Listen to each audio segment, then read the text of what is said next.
복음 한 스푼 김용전도사입니다. 오늘은 야고보서 1장 5절부터 7절까지 말씀을 함께 나누겠습니다. 너희 중에 누구든지 지혜가 부족하거든 모든 사람에게 후히 주시고 꾸짖지 아니하시는 하나님께 구하라. 그리하면 주시리라. 오직 믿음으로 구하고 조금도 의심하지 말라. 의심하는 자는 마치 바람에 밀려 요동하는 바다 물결 같으니 이런 사람은 무엇이든지 주께 얻기를 생각하지 말라. 오늘 야고보서 1장 말씀을 통해서 하나님께서는 우리에게 너희들이 믿음으로 구한 모든 것을 후히대히 주신다고 말씀하고 계십니다. 그러나 오늘 이 말씀을 통해서 우리는 몇 가지 질문이 있는 것 같습니다. 왜 하나님께서는 분명히 우리에게 구하는 모든 것을 주신다고 말씀하셨는데 왜 우리는 왜 나는 그 많은 것들을 구했는데 하나님께서는 그것을 주시지 않는 것일까? 그리고 또 하나의 질문은 하나님께서 구하는 것을 주지 않았을 때는 하나님이 틀린 건가? 이 하나님의 말씀이 틀린 건가? 아니면 내가 무언가 구하는 방법이라든지 구하는 무언가에 나의 잘못이 있는가? 라는 질문입니다. 첫 번째는 왜 나에게 주시지 않느냐? 그리고 두 번째는 그 이유가 무엇일까입니다.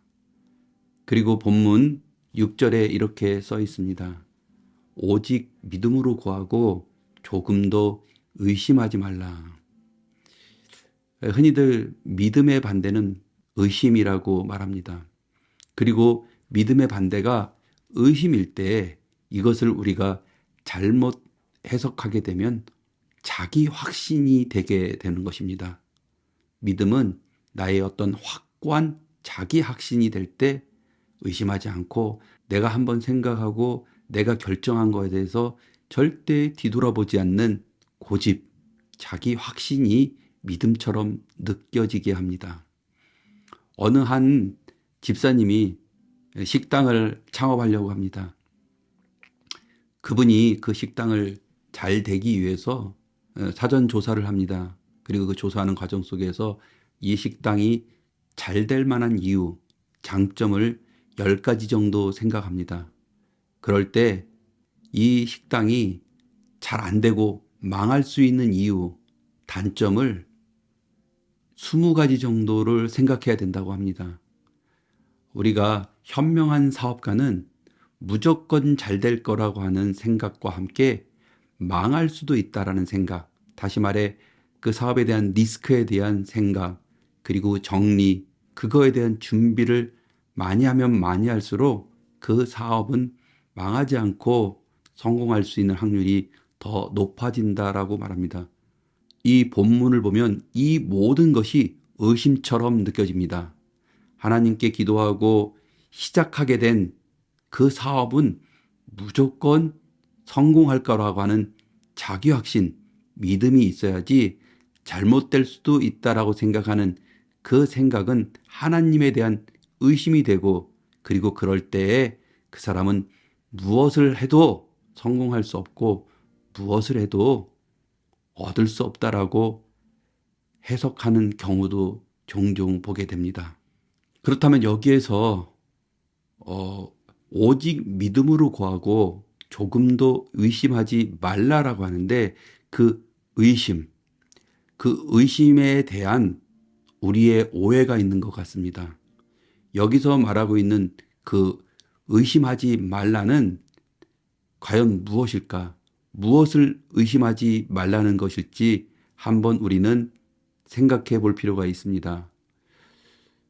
우리가 생각할 때 의심하지 말라라는 것은 우리가 지금 구하고 있는 것을 못 받을 수도 있다라는 의심을 말하는 것인가?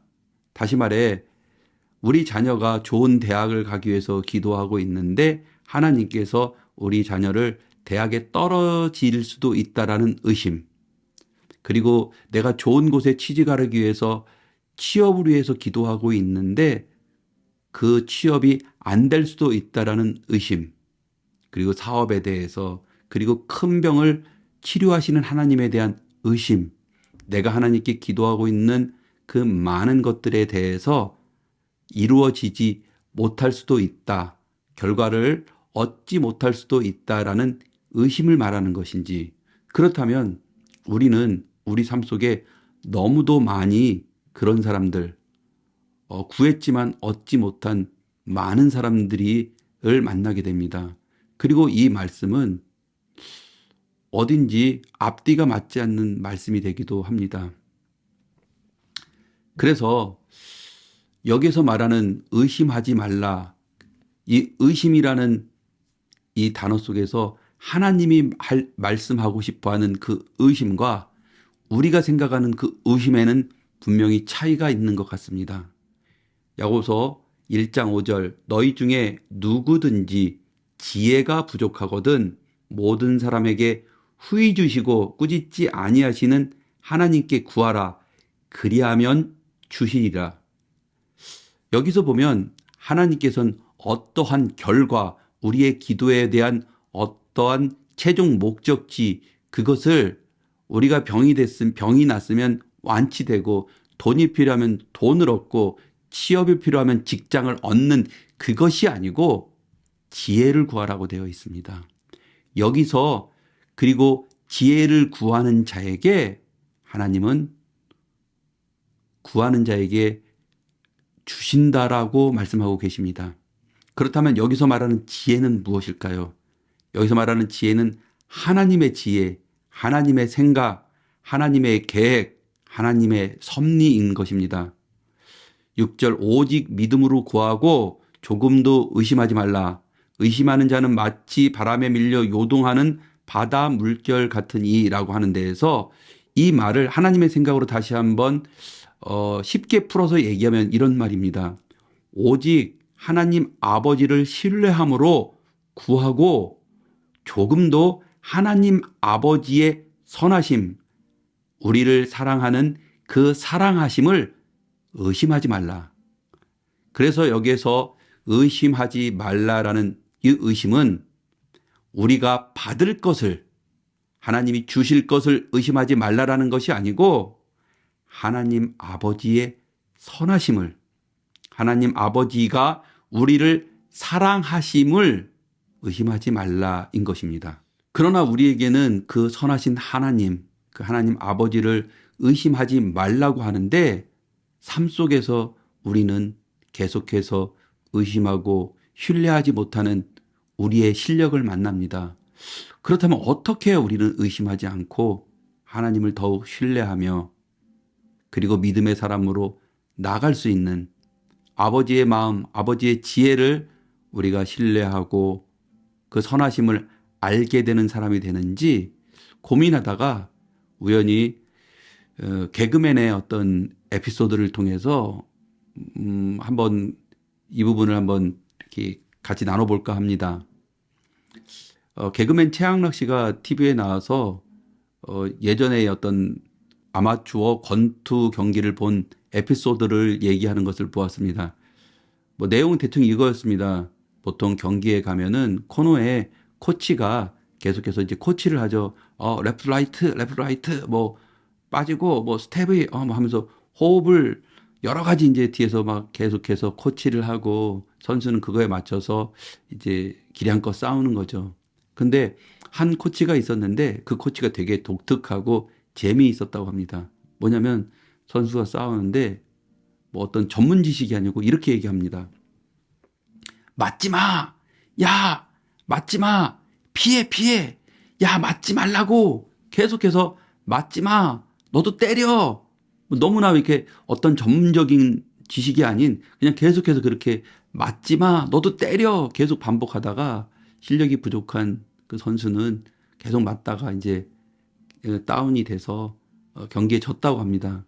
그래서 이제 경기에 져고 쓰러진 자기 선수를 보러 올라가서 이 코치가 이렇게 얘기했다고 합니다. 야, 너도 말을 징그럽게 안 듣는다. 그러면서 이제 막 많은 사람들이, 패널들이나 많은 사람들이 같이 웃었는데 그 웃음의 포인트는 뭐냐면 이 건투 선수는 지금 말을 안 들은 게 아니고 말을 들을 수 있는 실력이 없었던 거죠. 네. 날아오는 주먹을 피하고 내 주먹으로 상대방의 얼굴을 때리면 승리하는 걸 알지만 마음은 있지만 실력이 없었던 거죠. 이처럼 하나님을 우리는 신뢰하고 하나님의 선하심을 믿고 나한테 일어난 많은 문제와 어려움들을 하나님의 섭리로 받아들이고 하나님을 믿고 신뢰하고 싶습니다. 그러나 하나님의 선하심, 하나님이 나의 아버지시고 나를 사랑하시는 분이라는 것을 평상시에는 믿고 있지만 우리가 어려운 일을 겪었고 그 어려운 일이 거의 내가 망하게 되고 죽게 되는 그 믿음 앞에서, 그런 삶의 어떤 현장 앞에서 우리는 하나님을 신뢰하고 또한 하나님을 믿게 된다는 것은 또 생각처럼 쉽지 않은 것 또한 사실입니다. 그래서 하나님께서는 우리를 하나님이 얼마나 사랑하시는지, 그리고 하나님이 얼마나 선하신지를 하나님은 정확한 증거로 우리에게 보여주셨습니다. 그 사건은 바로 하나님의 선하심의 그 증거, 그 확실한 증거는 바로 예수님의 십자가의 죽으심과 그리고 예수님의 부활하심이십니다. 하나님이 범죄한 우리를 사랑하셔서 우리를 위해 독생자 예수님을 보내셔서 우리의 죄를 위하여 대신 십자가에 죽으시고 그리고 3일 만에 다시 살아나신 이 사건을 통해서 하나님은 우리에게 명확한 증거로 얘기하고 계신 것입니다. 이 십자가의 죽음과 부활의 사건을 통해서 우리가 꼭 알아야 되는 두 가지의 증거가 있습니다. 그것은 바로 예수님의 죽으심, 이 죽으심을 통해서 우리에게 주시는 레슨은 세상에 누가 우리를 위해서 대신 죽을 수 있습니까?